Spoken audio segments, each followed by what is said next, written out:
నమస్కారం. లక్ష్మీ పంచాంగం ఛానల్కు స్వాగతం. అందరికీ మహాశివరాత్రి శుభాకాంక్షలు. ఓం నమ శివాయ. హరహర మహాదేవ శంభో శంకర. ఈ మహాశివరాత్రి నాడు ప్రత్యేకంగా ఈ కథ అందరూ వినాలి. ఈ కథ విన్నవారికి సర్వసుఖములు అష్టైశ్వర్యాలు కలుగజేసే శివదేవుని కథ. పూర్వము నైమిషరణ్యము సౌనకాది మునులు నిత్య తపోదీక్షలతోనూ యజ్ఞయాగాది కృతువులతోనూ పురాణాది ప్రవచనములతోనూ మహర్షులు వేద మంత్రోచ్చారణలతోనూ శోభాయమానంగా విరోజిల్లుతుండేది. ఆ సమయమునందు పురాణ కథలను చెప్పటయం దారితేరినవాడును సకల శాస్త్ర పోరంగతుడును మునిశ్రేష్ఠుడైన సూత మహర్షి ఒకనాడక్కడకు వేంచేశాడు. ఆయనను చూడగానే సౌనకాది మునులందరూ లేచి నిలబడి నమస్కరించి ఆ మహర్షి చుట్టూ చేరి, ఓ మునిశ్రేష్ఠ, సూత మహర్షి, చాలా కాలమునకు మీరిటకు వేంచేశారు. మీ ద్వారా కొన్ని సందేహములు తీర్చుకోవాలని ఎప్పటి నుండియో మాకు కోరిక గలదు. వాటిని రూపుమాపి మా జన్మకు ధన్యతను ప్రసాదించండి స్వామి అని వేడుకున్నారు. ఓ సౌనకాది మునులారా, మీకు శుభములు కలుగుగాక. మీ సందేహములను తప్పక నెరవేర్చెదను. అడగండి.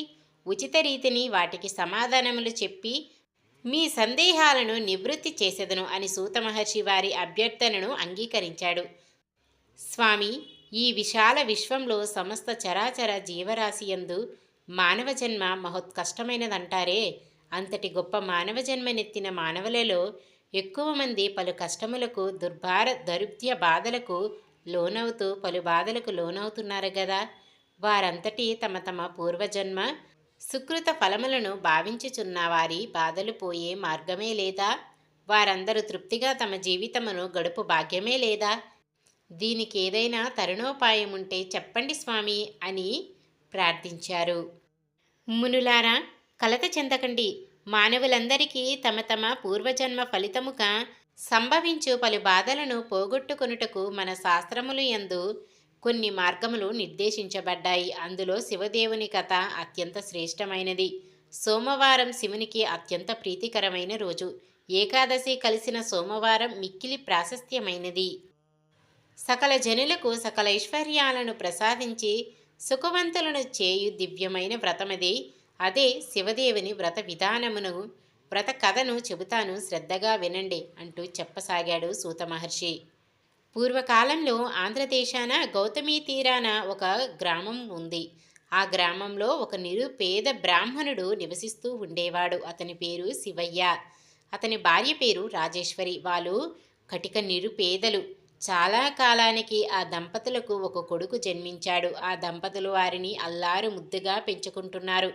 కానీ దరిద్ర్యం వల్ల ఆ బిడ్డల్ని సరిగ్గా సాకలేకపోతున్నామే అనే దంపతులు నిరంతరం బాధపడుతూ ఉండేవారు. రాను రాను ఆ బిడ్డలు పెరిగి పెద్దవారవుతున్నారు. వారి ఆలనా పాలన ముద్దు మురిపాలు తీర్చుకొనుటకు తమ స్తోమత రాను రాను దుర్భారమైపోవసాగింది. ఒకనాడు ఆ దంపతులు తమ దుస్థితిని గురించి బాధపడుతుండగా శివయ్య భార్యతో, ఈ దరిద్ర అవస్థ నేను భరించలేకున్నాను. నేను తిరుపతికి వెళ్ళి స్వామి దర్శనము చేసుకుని అక్కడే ఏదైనా వ్యాపకంతో శ్రమపడి డబ్బు సంపాదించుకొని వస్తానన్నాడు. అందుకు భార్య రాజేశ్వరి కూడా అంగీకరించింది. బిడ్డలను జాగ్రత్తగా చూసుకోమని భార్యకు చెప్పి తిరుపతికి కాలినడకన బయలుదేరాడు శివయ్య. వెళ్ళగా వారికి మార్గమ మధ్యమందు ఒక ముసలి బ్రాహ్మణుడు తారసపడ్డాడు. ఎక్కడికి వెళుతున్నావని శివయ్యను ప్రశ్నించాడు. శివయ్య తన దీనస్థితిని వివరించి డబ్బు సంపాదించనకు తిరుపతి వెళుతున్నానని చెప్పాడు. అతని మాటలు విన్న ఓ వృద్ధుడు, ఓయి వెర్రివాడా, నీవు తిరుపతి వెళ్ళినంత మాత్రాన, స్వామి దర్శనం చేసుకున్నంత మాత్రాన డబ్బు సంపాదించుకోగలవా? నీ దరిద్రం పోయి నీకు సకల ఐశ్వర్యాలు కలిగి నువ్వు నీ భార్య బిడ్డలు సుఖపడేలా చేయగల వ్రతం ఒకటి ఉన్నది. అది చెబుతాను, శ్రద్ధగా విను. భక్తితో వ్రతం ఆచరించి తరించు అన్నాడు ఆ ముసలి బ్రాహ్మణుడు. అయ్యా, మీరు నా పాలిట దేవుడిలా తారసపడ్డారు. ఆ వ్రతమేమిటో, అది చేయవలసిన విధానమేమిటో చెప్పి నన్ను కృతరాద్రుడిని చేయవలసిందని వేడుకున్నాడు. వాళ్ళిద్దరూ ఒక చెట్టు నీడకు చేరుకున్నారు. శివయ్యతో ఆ వృద్ధుడు ఈ విధంగా చెప్పసాగాడు. పూర్వం వంగదేశాన్ని సూరసేనుడు అనే మహారాజు పరిపాలిస్తుండేవాడు. అతనికి సుగుణవతి సౌందర్యవతియగు కుమార్తె ఉండేది. ఆమె పేరు సీమంతిని. ఆమెకు పసితనం నుండి శివదేవుడంటే అపారమైన ప్రీతి. భక్తితో నిరంతరం పూజలు పునస్కారాలు చేస్తూ ఉండేది.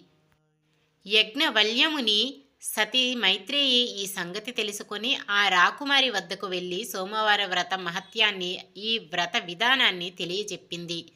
ఆనాటి నుండి రాజకుమారి సీమంతిని సోమవార వ్రతాన్ని భక్తి శ్రద్ధలతో చేస్తుండేది. సదాశివుని దివ్య కథలను వింటూ ఆయన యందే భక్తి ప్రపత్తులను పెంచుకుంటూ విద్యాబుద్ధుల యందు ఆరితేరుతూ యుక్త వయస్కురాలయ్యింది. వంగదేశానికి చేరువగల అంగదేశాన్ని ఇంద్రసేనుడనేవాడు పరిపాలిస్తున్నాడు. ఆ రాజుకు చంద్రాగదుడనే కుమారుడున్నాడు. అతడు గుణమణి భూషణుడు, సౌందర్య సంపన్నుడు. యుక్త వయస్సు వచ్చిన ఆ సుగుణ రాకుమారుడు నాకు వివాహం చేయు నిమిత్తం విప్రులకు వారి చిత్రపటాన్నిచ్చి తగిన రాకుమార్తెలను అన్వేషించుటకు అన్యరాజ్యాలకు పంపించినాడు. వాళ్ళు దేశాలు తిరిగి వంగదేశం చేరారు. రాజదర్శనం చేసుకొని తామొచ్చిన పనిని నివేదించి తమ రాకుమారిని చిత్రపటాన్ని రాజుకు అందజేశారు. రాజు ఆ పటాన్ని అంతఃపురంలో రాకుమార్తెకు చూపించుటకై పంపించినాడు. ఆ పటాన్ని చూసిన రాజకుమారి సీమంతిని తన అంగీకారాన్ని తెలియజేసింది. ఇరు వర్గాల వారు ఎంతగానో ఆనందించారు. ఒకానొక శుభదినాన వారి వివాహం చేశారు. ఆ దంపతులు అన్యోన్య రాగంతో జీవిస్తున్నారు. అన్యోన్య రాగాలతో జీవిస్తున్న ఆ దంపతుల జీవితంలో విధి వక్రించింది. ఒకనాడు చంద్రాగదుడు తన మిత్రులతో కలిసి నౌకా విహారానికి బయలుదేరాడు. కొంత దూరం పోయేసరికి ప్రకృతి తన ప్రళయ రూపాన్ని చూపింది. తీవ్రమైన పెను తుఫానులాగా గాలులతోనూ సుడిగుండాలతోనూ సముద్ర కెరటాలు ఉవ్వెత్తున లేస్తూ సముద్ర జలాన్ని అల్లోకొల్లలం చేయసాగాయి. ఆ సముద్ర పెను తుఫానులో చంద్రాగదుడు నౌక చిక్కుకుపోయి అతలాకుతలమై మునిగిపోయింది. ఆ నౌకాలోని వారందరూ నీటిలో మునిగిపోయి ఆర్తనాదాలు చేస్తూ అసువులు బాశారు. చంద్రాంగదుడు మాత్రం తనకు దొరికిన చిన్న కొయ్య ముక్కను పట్టుకొని ప్రాణరక్షణకై పలు ప్రయత్నాలు చేయసాగాడు. ఇంతలో అతనికి కొంత దూరములో మనిషి తోలుతోనూ పాము శరీరంతోనూ ఉన్న నాగకన్య కనిపించింది. ఆమె ముఖం అద్భుత సౌందర్యంతో విలాసిల్లుతూ వర్ణింపనలవి జడకాని అందంతో వెలిగిపోతున్నది. చంద్రాగతునికి ఆమె ముఖం అత్యంత ఆకర్షణీయంగానూ శరీరం మాత్రం మిక్కిలి భయంకరంగానూ తోచింది. ఏమీ చేయటానికి తోచక అట్లే చూస్తూ ఉండిపోయాడు. ఆ నాగకన్య చంద్రాగదుణ్ణి తన తోకతో చుట్టి పట్టుకొని తన నాగలోకానికి తీసుకువెళ్ళింది. తన ప్రభువైన తక్షకుని ముందు నిలబెట్టింది. అంతట తక్షకుడు, నాగకుమారి, ఎవరి రాజకుమారుడు? ఎందుకు నా ముందు నిలబెట్టావు? నీవేమైనా ఇతనిని ప్రేమించితివా అని ప్రశ్నించి తన దివ్య దృష్టితో చంద్రాగదుని వృత్తాంతమును పూర్తిగా తెలుసుకున్నాడు. అంతటా నాగకన్యతో, ఓ నాగసుందరి, ఇతడు సామాన్యుడు కాడు. మహాపతివ్రతయగు సీమంతిని యొక్క భర్త. ఆ మహాపతివ్రత యొక్క పాతివ్రత్య మహిమ వలన ఇతడింకా చావక మిగిలియున్నాడు. ఆమె నుండి మనకు ముప్పు రాకముందే నీవితనిని సజీవంగా తీసుకెళ్లి భూలోకంలో విడిచిపెట్టు రమ్ము. ఆమె సోమవార వ్రత నిరతురాలు, శివభక్తు అయినందువలన మనకు చిక్కియు ప్రాణాలతో ఉన్నాడు. ఇతనిని భూలోకంలో విడిచిపెట్టిరా అని నాగకన్యను ఆజ్ఞాపించాడు. వీరి మాటలు వింటున్న చంద్రాగదుడు ఏమీ పాలుపోలక బిత్తరుపోయి చూస్తున్నాడు. వారిని చేరి, రాకుమారా, కలవరపడకు. నీ భార్య భక్తి వలన నీవు ప్రాణాలతో మాకు చిక్కినావు. నీవు చనిపోయావనుకుంటున్న నీ భార్య నమ్మలేక నువ్వు వస్తావని నిరీక్షిస్తున్నది. నిన్ను నీ రాజ్యానికి చేరువలో భూమిపై విడిచిపెడతారు. వెంటనే బయలుదేరు అని అతనికి అమూల్యమైన కానుకలిచ్చి సాగనంపాడు తక్షకుడు. సీమంతిని తన భర్త వెళ్ళిన నౌక మునిగిపోయిందని, అందరూ చనిపోయారని విన్నా భర్త బ్రతికే ఉన్నాడన్న నమ్మకంతో అతడు క్షేమంగా తిరిగి రాగలియందులకు శివదేవుని ప్రార్థిస్తూ ఎదురు చూస్తున్నది. ఎంతకు భర్త జాడ తెలియక, హే జనని పార్వతీదేవి, మిమ్మల్ని నిరంతరం పూజించినందుకు ఇదే నా మీ కరుణ. నా భర్త ఎక్కడ ఉన్నా ఎలా ఉన్నా సత్వరం ఇక్కడకు చేర్చి నన్ను నా మాంగల్యాన్ని కాపాడవలసిందని అహోరాత్రులు అన్నహారాలు ముట్టుకోకుండా శివదేవుని ఆరాధన చేస్తున్నది. ఒకనాటి రాత్రి పార్వతీదేవి ఆమెకు కలలో సాక్షాత్కరించి, సీమంతిని, కలవరపడకు, నీ భర్త సజీవుడై ఉన్నాడు, అతి త్వరలో నీ చెంతకు రానున్నాడు అని చెప్పి అంతర్ధానమయ్యింది.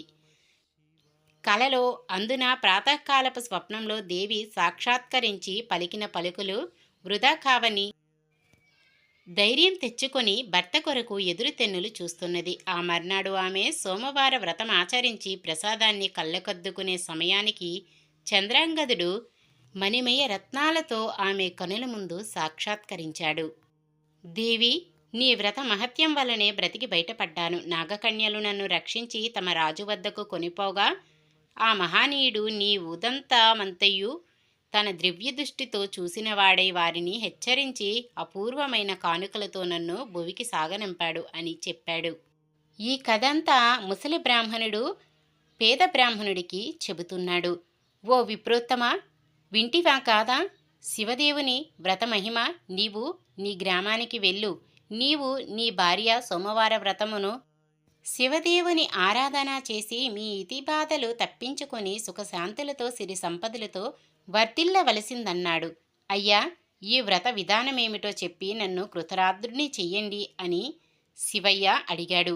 ఉదయమే లేచి స్నానం చేసి గృహాన్ని ముగ్గులతో తీర్చిదిద్ది ఈశాన్య భాగాన పీఠంపై శివదేవుని పటాన్ని ఉంచి దీపాన్ని వెలిగించి అష్టోత్తర శతనామాలతో ఈశాన్య భాగాన పీఠంపై శివదేవుని పటాన్ని ఉంచి దీపాన్ని వెలిగించి అష్టోత్తర శతనామాలతో మారేడు దళాలతో శివుని ఆరాధించి కొబ్బరికాయ కొట్టి దీపధూప నైవేద్యములుంచి కొబ్బరి ముక్కలలో పంచదార గాని బెల్లం స్వామికి నివేదించి కథ చెప్పుకొని ఆ ప్రసాదాన్ని అందరికీ పంచిపెట్టి మీరు కళ్ళకు హద్దుకొని తీసుకోవాలి. ఇలా 3 సోమవారాలు భక్తి శ్రద్ధలతో శివదేవుణ్ణి ఆరాధించాలి.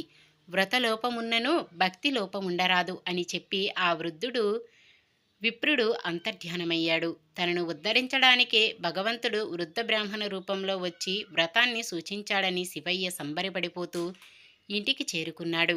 భార్యతో జరిగిన సంగతి యావత్తూ తెలియజెప్పాడు. అంతటా ఆ దంపతులు భక్తి శ్రద్ధలతో 3 సోమవారములు వ్రతాన్ని నిష్టగా చేశారు. ఇరుగు పొరుగు వారికి ప్రసాదం పంచిపెట్టారు. సిరి సంపదలు కలిగి ఇతిబాధలు తొలగి శివయ్య దంపతులు సుఖంగా జీవిస్తున్నారు. కాలక్రమేణా ఏటేటా చేసుకునే ఆ శివదేవుని వ్రతం పట్ల వారికి అశ్రద్ధ కలిగింది. శివదేవుని కరుణ తొలగింది. శివయ్య పూర్వపు పరిస్థితి వచ్చి ఆయా వారం చేసుకుంటూ జీవిస్తున్నాడు. అలా యథాప్రకారం ఆయా వారం చేసుకుంటూ శివయ్య ఒకనాడొక ఇంటి ముందు ఆగి భవతి భిక్షాం దేహి అన్నాడు. ఆ మాటలకు, అయ్యా, ఈరోజు మేము శివదేవుని వ్రతం చేసుకుంటున్నాము. పూజా పీటల మీద ఉన్నాం. లేచి రావడం కుదరదు. ఈ పూటకు వెళ్ళి రేపు రండి అని చెప్పింది. ఆ పలుకులు విన్న శివయ్య తాము శివారాధనను మరిచి అపచారము చేశామని గుర్తించుకున్నాడు. తిన్నగా నదికి వెళ్ళి స్నానం చేసి ఇంటికి వచ్చి పూజా పీఠంపై కూర్చొని శివదేవుని పూజ చేశాడు. అపచారం మన్నించమని వేడుకున్నాడు. పూజానంతరం కథ చెప్పుకుంటూ కథ వినడానికి రావలసిందని భార్యను పిలిచాడు. అలసి ఉన్నాను, బద్ధకంగా ఉంది, వేలాపాలలేని ఈ పూజలేమిటని మొండిగా మాట్లాడింది. ఆ మాటలకు శివదేవునికి ఆగ్రహం వచ్చింది. అందువల్ల ఆమెకు చూపు మందగించింది. ఇది గమనించిన శివయ్య భార్యను మందలించి, చూసావా, శివదేవుని పట్ల మనం నిర్లక్ష్యం చేయడం వల్ల మనకెటువంటి దుస్థితి సంప్రాప్తించిందో. ఆయన పట్ల అపచారం, అలక్ష్యం పనికిరాదు. లేచి ఈ రోజునైనా పూజా కథ శ్రవణం విను, కాదనకు అని హెచ్చరించాడు. ఆమెకు జ్ఞానోదయమయ్యింది. ఆనాటి నుండి క్రమం తప్పకుండా శివదేవుని వ్రతం చేసుకుని కథ చెప్పుకుంటుండేవారు. ఇరుగు పొరుగు వారు కూడా వ్రత మహత్యాన్ని తెలుసుకొని భక్తితో ఆరాధిస్తుండేవారు. శివదేవుని వ్రతాచరణ వల్ల అందరూ సుఖీనులై తరించసాగారు.